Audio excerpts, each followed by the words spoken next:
e agora a gente está, não vou dizer provavelmente, mas vou dizer que existe uma boa possibilidade de mais uma troca de treinador, né, que é a saída do David Ancelotti, que, assim, eu trouxe a informação nos últimos dias de que o trabalho está sendo questionado, né? Eu cheguei a postar isso no Instagram, postei também no Twitter, mas que o clube entende, a princípio, que trocar agora, nesse momento, faltando 7, 8 jogos, talvez seja pior do que manter o trabalho que está. Mantendo o trabalho que está, o clube até entende que possa conseguir aí uma vitória, um empate fora e mesmo assim conseguir se classificar para a Libertadores. Uma troca no comando agora, chegar aí uma nova comissão técnica com novos métodos, pode demorar talvez para encaixar aí e a gente perde essa reta final aí, perde o encaixe, enfim. Lembrando que o Textor não acredita em treinadores de motivação, né? O Textor, ele acredita em treinadores de estudo, tática, é o jeito dele de contratar treinador. Não adianta o treinador ir conversar com ele, falar só que motiva jogador no vestiário, ele quer saber se o cara entende de tática, qual é o estilo que o cara joga, se o cara tem a formação tal, como é que ele faz para jogar de forma propositiva, de forma reativa, dependendo do adversário, enfim. O Textor pensa dessa forma, então, por isso, o Botafogo, nesse momento, ele entende que ainda manter o David Ancelotti é menos pior, vamos falar assim, do que trocar agora um treinador faltando 7, 8 partidas. Isso é o que eu tenho de informação, mas ele não está garantido para 2026. Primeiro que tem a questão da Copa do Mundo, né? Ele vai para a Copa do Mundo junto com o pai, isso já estava acordado, mas é o acordo quando você é contratado, né? É aquela coisa, no início do namoro são tudo flores, né? Agora tá aí já na metade do namoro, as coisas não estão acontecendo, o Botafogo não está rolando desempenho, e o cara ainda vai sair na metade do ano para a Copa do Mundo, não tem jeito, o cara vai começar a pensar em Copa do Mundo no ano que vem, não tem como dizer que não. Existe uma possibilidade de na última data FIFA, né, que é um pouquinho antes da Copa, né, me corrija se eu estiver errado, ali em março ou abril, a última data FIFA ali, estava em aberta a possibilidade do David Ancelotti ir para essa última data FIFA. Como é que ele vai para essa última data FIFA? Né? Então, assim, enfim, complicado. Então, assim, 2026 é um mundo agora incerto. E eu não queria que fosse assim, porque eu não gosto de condicionar as coisas aos resultados, cara. Porque eu não acho justo a gente falar assim, David Ancelotti ficou no Botafogo porque ele classificou para a Libertadores. David Ancelotti foi embora do Botafogo porque ele ficou fora da Libertadores. Eu acho que não tem que ser essa, pelo menos na minha opinião, não tem que ser essa a análise. A análise tem que ser da seguinte forma. Como é que está o trabalho dele até agora? A culpa é só dele? Ou até os desfalques que ele vem tendo? Ou até alguma situação que possa estar de contexto, possa estar atrapalhando o trabalho dele? E mais, preparadores físicos, comissão técnica. O Textor sempre priorizou uma equipe técnica, uma comissão técnica muito qualificada, né? Tanto que quando a gente tem o Luiz Castro, a gente tem Betinho, a gente tem ali os preparadores do Luiz Castro que faziam total diferença.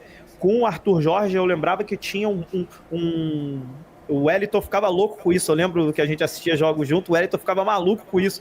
Era jogada de escanteio ofensiva e ficava lá um cara lá gritando lá na beira de campo. Aí quando era jogada defensiva era um outro, que era acho que era o Franklin Carvalho, né? Então, assim, era um para ataque, outro para defesa. Você via a qualidade da comissão técnica, né? Agora e o Botafogo voava no segundo tempo. E agora? Agora parece que o o auxiliar do Botafogo é o tablet. O cara corre, acontece alguma coisa, ele corre de trabalhava no marketing do Flamengo, né? Foi pra... Então, assim, cara, eu acho que a análise tem que sair um pouco do âmbito do resultado e ir para a análise do trabalho. O que é desfalque, e tá tendo mesmo muito desfalque, muitas lesões, e o que é, além dos desfalques, o que é o trabalho? Vai colocar a culpa do trabalho ruim só nos desfalques? Porque parece que às vezes isso estava servindo um pouco de muleta para quem está lá dentro. Ah, mas o cara tá tendo muito desfalque. Ah, mas o técnico não tem um time disponível rodada após rodada. Sempre tem 5, 6, 8, 6 de fora. Essa análise existe hoje dentro do Botafogo e ela tá começando a cair por terra. Por quê? Porque os resultados ruins estão vindo em sequência. E aí é mais uma vez o resultado sobrepondo a análise que deveria, na minha opinião, repito, não deveria ser só em cima do resultado. Eu acho que além do resultado, o trabalho não convence desde o início. Desde o início o trabalho não convence do David Ancelotti. Eu acho assim, eu também concordo que o trabalho não convence, mas eu acho que isso tudo que a gente está falando sobre o trabalho do David, sobre os jogadores, o contexto todo é um 2025 planejado. Assim, isso tudo que está acontecendo hoje no Botafogo, o David Ancelotti, preparação física, jogos ruins, é como foi planejado 2025.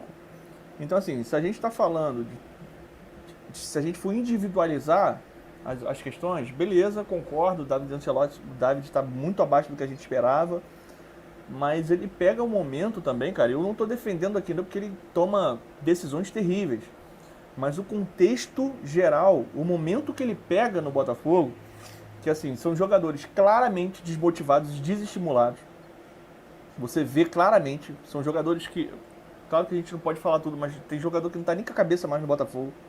Então, assim, claramente são jogadores desestimulados, também pelo treinador, de forma coletiva. É um trabalho que a deriva de forma administrativa. A gente nem sabe quem tá mandando no clube, se é o Textor. A Igor fala que vai tirar o Textor, e aí o Textor dá entrevista falando que tá tudo bem. Então, assim, de forma geral, o Botafogo não tem comando de nada. Aí, há 15 dias atrás, sai uma entrevista que só tem dinheiro para pagar as contas até outubro. Assim, como trabalha, como você consegue trabalhar de forma excelente num ambiente tão nocivo, tão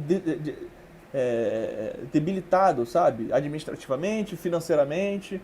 Aí o cara não sabe se vai... Aí o jogador não sabe se vai receber. Claro que a gente espera que a SAF dê um jeito, né? Mas, de forma geral, todo o trabalho é debilitado ali. Inclusive o trabalho do David. Eu acho que não deveria demitir ele agora. Faltam 7 partidas. Eu concordo que se a gente for mudar agora uma comissão técnica, aí deixa o Caçapa lá. Sinceramente, eu acho que é terrível essa ideia de você mudar agora, faltando 7 partidas. Mas eu também concordo que não dá para deixar ele pro ano que vem. A não ser, claro, que você entregue para ele. Eu acho que ele não estava preparado. O Matheus brinca muito, né? O trainee, o estagiário, né? Eu acho que ele não estava preparado para pegar esse momento do Botafogo. Eu acho que ele chegou pensando que pegaria um barco mais tranquilo, né? É uma SAF, atual campeão, mas fez uma ótima campanha no Mundial agora. Então ele achou que viesse para um contexto mais tranquilo e ele não estava preparado para abraçar esse projeto nesse momento, para esse contexto de uma pressão absurda que você precisa ganhar. E não só isso, não jogar mal, porque além de não ganhar, tá jogando muito mal. Então é todo um contexto assim de que o cara não estava preparado. Ele realmente está aprendendo, né? O primeiro trabalho dele. É normal, mas só que para a torcida do Botafogo hoje não é um momento que se encontra que a gente acha que é normal. Porque a gente já tá assim, saturado de, caralho, o que vai acontecer, sabe? Qual é o futuro do clube? A gente vai ganhar do Vitória, a gente vai ganhar do Sport, sabe? Então, assim, o contexto atrapalha muito ele. E isso, de novo, não é justificativa pro trabalho abaixo.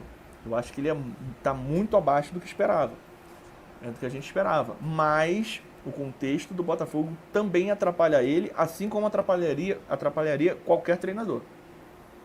Eu entendo o que vocês falaram, né, do pensamento do Botafogo, de repente não ser favorável a uma mudança agora. Só que para mim a questão é a seguinte, cara, dos últimos 10 jogos o Botafogo ganhou 3. E esse pensamento de vamos dar tempo ao David, vamos deixar o David trabalhar, esse pensamento já está vindo há muito tempo. Então, hoje faltam 7 jogos, quando faltavam 15, o pensamento era o mesmo. A vaga na Libertadores era praticamente certa. Todo mundo dava o Botafogo como vaga na Libertadores praticamente garantida. Tá começando a dar ruim. Essa rodada foi boa que os adversários perderam, senão o Botafogo ia ficar numa situação muito complicada. E eu não vejo hoje, sinceramente, infelizmente, eu espero que o David cale minha boca, mas eu não vejo hoje o Botafogo com o trabalho do David tendo uma melhora significativa. Vai dar um sprint final na reta final que vai conseguir se classificar para a Libertadores. Não vejo.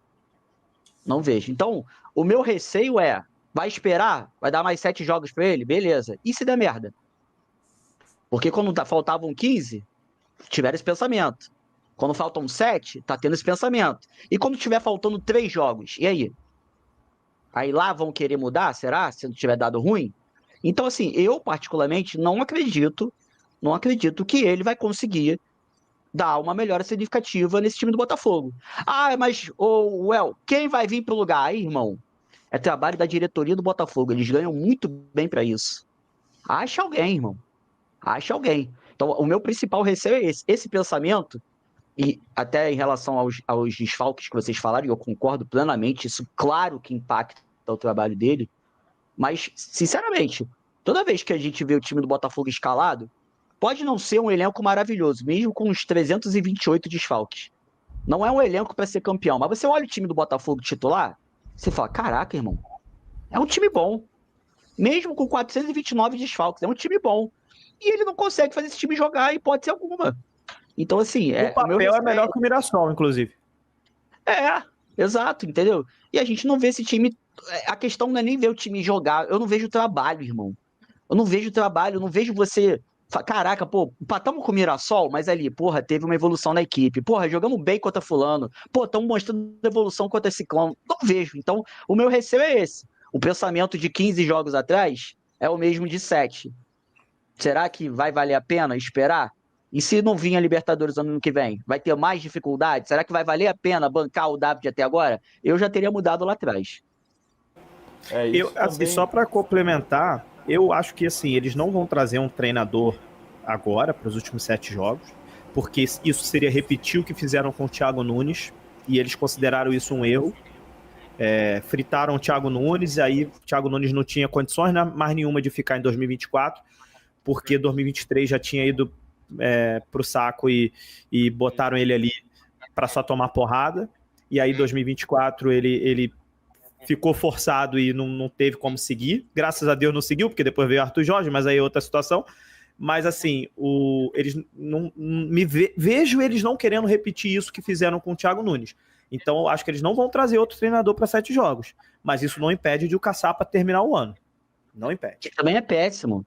Rapidinho, Medeiros. O Everton comentou aqui. Ficaram 5 meses sem treinador. Acha alguém, acorda, cara. Everton, quem tem que acordar não sou eu, não. É a diretoria do Botafogo, irmão. Não dá pra gente achar normal que a diretoria do Botafogo, com o time campeão brasileiro e campeão da Libertadores, não conseguiu arrumar um técnico. Então, esse pensamento não sou eu que tenho que acordar, é a diretoria do Botafogo. A questão é essa mesmo. Acha alguém, irmão. Eles trabalham e ganham muito bem para isso, para encontrar soluções. Então é isso. Então o Botafogo não vai achar nenhum técnico, então beleza. Então a gente para de reclamar do David Ancelotti aqui, seguimos com ele, porque não vai achar ninguém. Então beleza, não tem mais reclamação e vamos seguir com ele. Se é isso assim, tão simples assim, a gente aceitar a incompetência da diretoria do Botafogo é tão simples assim, então eu cesso as minhas reclamações do David Ancelotti e vamos com ele. Eu vou passar para o Graxê terminar o raciocínio dele, mas só para finalizar o que eu falei com o El. Essa questão do Caçapa passa muito por quarta-feira, na minha opinião, tá? Eu achava que seria contra o Flamengo, eu tinha falado para vocês que achava que uma derrota contra o Flamengo geraria uma demissão. Não aconteceu. Depois do jogo contra o Flamengo, a gente só venceu o Ceará, depois não vencemos mais. Não vencemos mais. E agora a gente chega... Exato, uma vitória e 2 empates.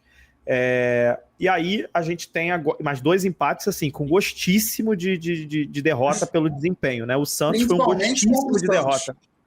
Contra o Santos foi pior.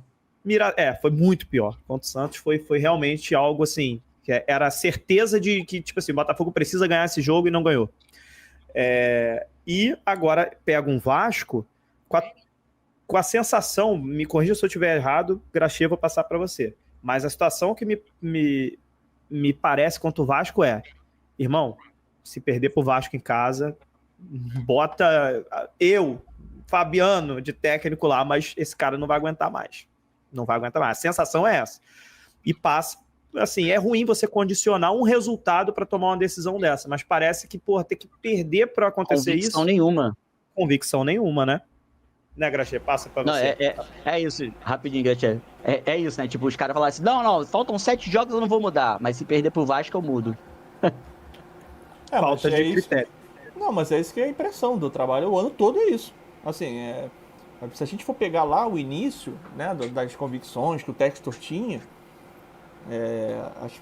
o que a gente mais ouvia, né? A gente pode falar isso porque ele não falou para uma pessoa só, falou para várias, mas quando saiu o Arthur Jorge, os olhos do mundo estão virados para o Botafogo e qualquer pessoa quer estar aqui. E aí depois, quando acontece o que acontece, que passa 60 dias sem ninguém aceitar o cargo, ele traz o Renato Paiva, que estava disponível desde o primeiro dia, depois de uma conversa de 2 horas no hotel, porque falaram do Renato Paiva. Assim, qual é o critério disso, sabe? Eu não acho absurdo nenhum agora. Não, a gente não vai mandar o David Ancelotti embora porque faltam 7 partidas e a gente acredita que ele vai levar a gente para a Libertadores. Perde pro Vasco e manda embora. Eu não acho absurdo nenhum os caras fazerem isso, tá? Porque, não acho mesmo. 2026, acho que 2025 já mostrou que tudo é possível para esse planejamento esdrúxulo. Qualquer coisa. Então acho que eles podem emitir uma nota na quarta-feira e falar, não, a gente acredita no trabalho do David, vão pro jogo hoje e na quinta-feira demitir porque perdeu pro Vasco. Pra mim até porque temos um jogo dificílimo depois contra o Vitória, que eu particularmente acho um jogo muito difícil no Barradão, com Vitória desesperado para não cair, e o jogo lá é muito difícil de você vencer. A gente venceu no ano passado, no melhor ano das nossas vidas aí que a gente acompanha o Botafogo, a gente teve dificuldade de vencer lá, né? A gente venceu, assim, foi 2-1, se eu não me engano, né? Eliminamos eles da Copa do Brasil, não foi? Foi. E depois vencemos no Brasileiro 2-1, acho que foi um gol meio que sem querer do Luiz Henrique, né? Depois do Cuiabano cruzar na área, algo assim.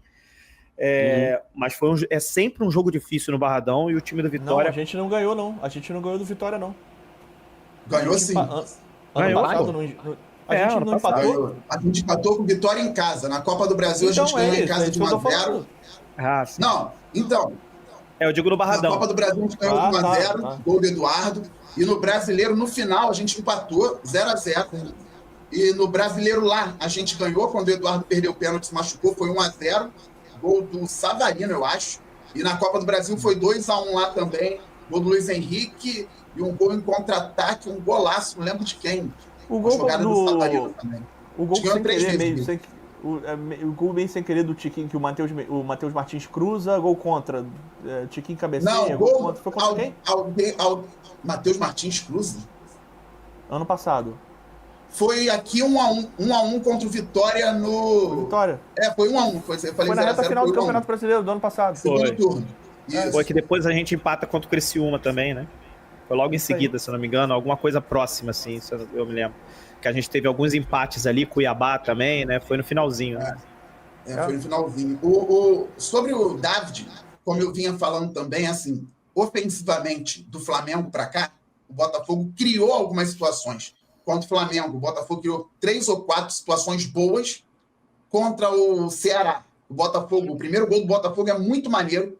É uma transição, uma circulação, aí a bola chega ao Newton, ele passa, quebra a linha ali com o Santos, que encontra muito bem o Cris Ramos. Isso não é só qualidade de jogador, ali tem algum trabalho. E contra o Santos, os 2 gols são bem trabalhados, fora as outras jogadas bem construídas que não acabaram em gol. Então eu vejo alguma coisa do Ancelotti no time, sim. Só que é o que a gente vem falando também. O time produz, aí os jogadores perdem gol, aí vai condicionando o jogo. E o sistema defensivo é desequilibrado em vários momentos. Eu entendo que o Graxê falou sobre ser minado o tempo inteiro e aí em algum momento tomar o gol, mas faz parte do trabalho no geral do treinador também. Olha, eu consigo construir de algumas formas, mas eu não consigo, construindo, manter um sistema inteiro, que o sistema defensivo começa lá na frente, manter um sistema inteiro sólido. Então o Botafogo, em vários momentos, parece muito frágil. O Botafogo, às vezes, fica com a posse de bola no campo de ataque, e quando o adversário tem a bola no nosso campo 1 a 2 vezes, a sensação de todo mundo aqui é que em algum momento vai tomar um gol. Ou que vai tomar um gol, que a bola vai bater na trave, ou que o goleiro vai ter que fazer um milagre. Isso acontece constantemente dentro e fora de casa quando o Botafogo ganha e quando o Botafogo perde. Então, há fragilidades muito claras no trabalho do Ancelotti. Eu, sinceramente, não sei. Eu entendo quem diz que é para permanecer, entendo o El que diz que é para tirar. Eu não tenho essa solução porque eu entendo que para a gente é muito fácil sem a caneta na mão. Qualquer decisão que tomarem lá, e não quer dizer que eles tenham tomado boas decisões porque não tomaram, o ano está aí para provar, qualquer decisão que eles tomarem lá vai acarretar em alguma consequência, seja ela boa ou ruim. A gente aqui vai falar, e se der problema depois, a gente fala, nós estávamos errados. Eles não podem. Eles já estão com muitos problemas e qualquer decisão agora vai gerar uma consequência. Eu, sinceramente, vejo que o Ancelotti hoje não mostra condição para começar o trabalho do ano que vem. A não ser que, nos últimos 7 jogos da temporada, o Botafogo apresente um desempenho espetacular e vencendo bastante. Aí, o Ancelotti parece ter entendido o contexto. Imagina ele com pré-temporada. Vai voar, deixa ele aí. Não estou vendo isso e nem imagino que isso vai acontecer. No fim das contas, eu também não acredito que vai chegar alguém para resolver agora. E sendo bem prático, faltam 7 jogos. O Botafogo tem 48 pontos. Anteriormente, no Brasileiro, o 8º colocado não fez 57 pontos. Pelo menos até... Eu vi um vídeo muito bom do Depp sobre isso. Pelo menos até 2008 ali, o 8º colocado não fez 57 pontos. Então, faz 56, 55, 54. Ou seja, quem fizer 57, muito provavelmente, vai estar na pré-Libertadores, pelo menos. Vai estar em 7º ao fim do campeonato. Faltam 3 vitórias.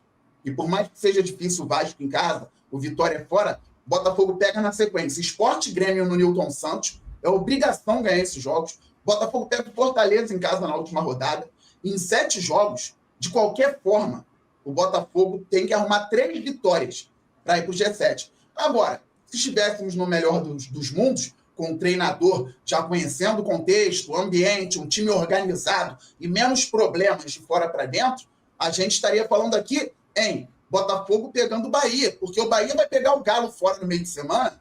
Se o Bahia tropeçar, perder, 52, Botafogo ganha do Vasco, 51, aí era o Botafogo a 1 ponto do G5, que foi aberto por conta da final da Libertadores. Infelizmente, hoje a realidade é outra. Então, é obrigação, eu vou até, Graxê falou, obrigação do Textor botar esse time na Libertadores ali, pelo menos em 7º. A obrigação do Textor, para mim, depois do nível que o Botafogo alcançou, era botar no G4, com todos os problemas do ano. E a obrigação dos jogadores e da comissão é deixar pelo menos em 7º. A obrigação da gestão do Botafogo, com todos os problemas muito gerados pela própria gestão, era deixar esse time no top 4 do brasileiro, como nos foi prometido. Porque nós não estamos falando de algo que aconteceu por acaso. Ganhamos ano passado, mas não falaram nada, ou chegaram aqui e falaram, não, ano que vem é um ano de mais estruturação, vamos ficar no meio da tabela para cima. Não, botaram 2 taças na mesa, o Textor botou 2 taças na mesa, na apresentação do pai, e falou, venham buscar. Já vieram. Os 2 líderes do brasileiro, ou o líder e o vice-líder, os 2 finalistas da Libertadores já buscaram. E o Botafogo ficou a ver navios. Então, nos foi prometido um top 3. A obrigação dele era manter o time onde ele disse que ia manter. E dos jogadores, por todo o contexto, toda a bagunça que foi o ano, o time ainda é bom. O jogador de futebol não é robô, não é marionete, tem personalidade, está ali dentro do campo, tem responsabilidade de ganhar muito bem. E o time do Botafogo é bom. Então, pelo menos no G7, eles têm que manter. Faltam 3 vitórias para o Botafogo chegar aos 57 pontos, que parece ser um número mágico aí para G7.